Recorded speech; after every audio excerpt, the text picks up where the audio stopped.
ಸಕಾಲದಲ್ಲಿ ಕೃಷಿ ಕಾರ್ಮಿಕರು ಸಿಗದೆ ಇರುವುದು ಮತ್ತು ಎತ್ತಿನ ಲಭ್ಯತೆ ಇಲ್ಲದ ಕಾರಣ ರೈತ ಅಜಿತ್ ಭೀಮಪ್ಪ ನಿಡಗುಂದಿ ಹೀಗೆ ಬೆಳೆ ಆರೈಕೆ ಮಾಡಿದ್ದಾರೆ.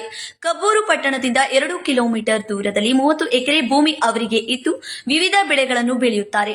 ಆದರೆ ಸರಿಯಾದ ವೇಳೆಗೆ ಕೂಲಿ ಕಾರ್ಮಿಕರು ಬಾರದ ಕಾರಣ ಕಳೆ ಕೀಳಲು ಆಗದ ಸ್ಥಿತಿ ಎದುರಾಗಿತ್ತು. ಕುಂಟೆ ಹೊಡೆಯಲು ಎತ್ತುಗಳು ಕೂಡ ಅವರಲ್ಲಿ ಇರಲಿಲ್ಲ. ಹೀಗಾಗಿ ಕೃಷಿ ಇಲಾಖೆ ನೀಡಿದ ಹೊಸ ಮಾದರಿಯ ಕುಂಟೆಯನ್ನು ತಮ್ಮ ಎಲೆಕ್ಟ್ರಿಕಲ್ ಬೈಕ್ಗೆ ಕಟ್ಟಿಕೊಂಡು ಸೋಯಾಬೀನ್ ಎಲೆಕ್ಟ್ರಿಕಲ್ ಬೈಕ್ನಿಂದ ಕುಂಟೆ ಹೊಡೆಯುತ್ತಿರುವ ರೈತ ಬೆಳೆಯಲ್ಲಿ ಬಂದ ಕಳೆ ನಿಯಂತ್ರಿಸಲು ಕುಂಟೆ ಹೊಡೆದಿದ್ದಾರೆ. ನಾವು ಗಾಡಿ ಇದನ್ನ ಚಕಡಿ ತೊಗೊಂಬಂದಿದ್ರಿ ಹೊಡಿಬೇಕಂತ ಅಂತರ ಇದ್ರೆ ಏನಾಯ್ತಂದ್ರೆ ಸ್ವಲ್ಪ ಕೈಲಿ ಜಗಾಗ್ತಿದ್ರಿ. ನಾವು ಎತ್ತುಗಳು ಸಿಗದಾರ ಕರಿ ಎತ್ತುಗಳು ಶಾರ್ಟೇಜ್ ಆಗ್ಯಾವ್ರಿ. ಮತ್ತೆ ಎತ್ತುಗಳು ಸಂಖ್ಯೆ ಕಡಿಮೆ ಆಗಿದ್ರಿ. ಅದ್ರ ಸಂಬಂಧ ಇದನ್ನ ಸ್ವಲ್ಪ ನಾವು ಸೊಸೈಟಿನ ತೊಗೊಂಬಂದು ಕೈಲಿ ಹೊಡಿಯತಿದ್ರಿ. ತಾಕತ್ ಕಡಿಮೆ ಆದಕ್ಕೆ ನಮ್ಗೆ ಜಗ್ಗಾಕ ಆಗದಾರ ಗಾಡಿ ಎಲೆಕ್ಟ್ರಿಕ್ ಬೈಕ್ ಜೋಡಿಸಿರಿ ಜಗ್ಸ್ಬೇಕಂತ ನಾವು ಟ್ರೈ ಮಾಡಿದ್ರಿ. ಆಯ್ತ ಏನಾಯ್ತ್ರಿ ಅದ ಹಂಗ ನಾವು ಕಂಟಿನ್ಯೂ ಹೊಡ್ಯಾಕತ್ತೀವಿ. ಹಂಗ ದಿನ 1 ಎಕರೆ ನಾವು ಹೊಡ್ಯಾಕಂತೀವಿ. ದಿನ 2 ಎಕರೆ ಹೊಡಿತೇವ್ರಿ ಸರ್. 2 ದಿವಸ ಆಯ್ತು ಇದು ತಗೊಂಡ್ರೆ ಇದನ್ನ 5 ದಿನ ಆತ್ರಿ. 5 ದಿನ. ಈಗ ಎತ್ತುಗಳ ಈಗ ಗಳಕ ಮತ್ತೆ ಈ ಗಳಕ ಏನ್ ಫರಕ್ ಬರ್ತದೆ? ಎತ್ತುಗಳ ಗಳಕ ಈ ಗಳಕ ಏನ್ ಫರಕ್ ಅಂತಂದ್ರೆ ಇದ ಸಮಾಧಾನಲ್ಲೇ ಹೋಗ್ತಿದ್ರಿ, ಕೆಲಸ ಪರ್ಫೆಕ್ಟ್ ಆಗ್ತದೆ.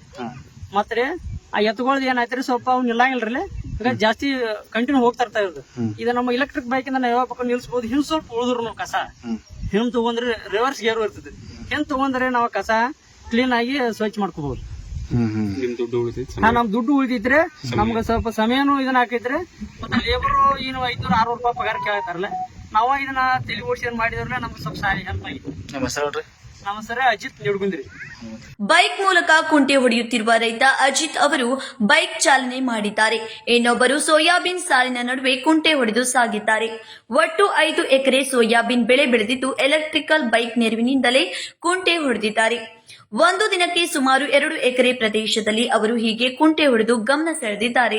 ಒಟ್ಟಿನಲ್ಲಿ ಎತ್ತುಗಳ ಮೂಲಕ ಕುಂಟೆ ಹೊಡೆಯಬೇಕಾದ ರೈತ ತಮ್ಮ ಎಲೆಕ್ಟ್ರಿಕಲ್ ಬೈಕ್ನ ಮೂಲಕ ಕುಂಟೆ ಹೊಡೆಯುವ ಮೂಲಕ ಎಲ್ಲರ ಕೊಬ್ಬು ಏರುವಂತೆ ಮಾಡಿದ್ದಾನೆ. Ajit Kot, KMM Kannada news, Chikkodi.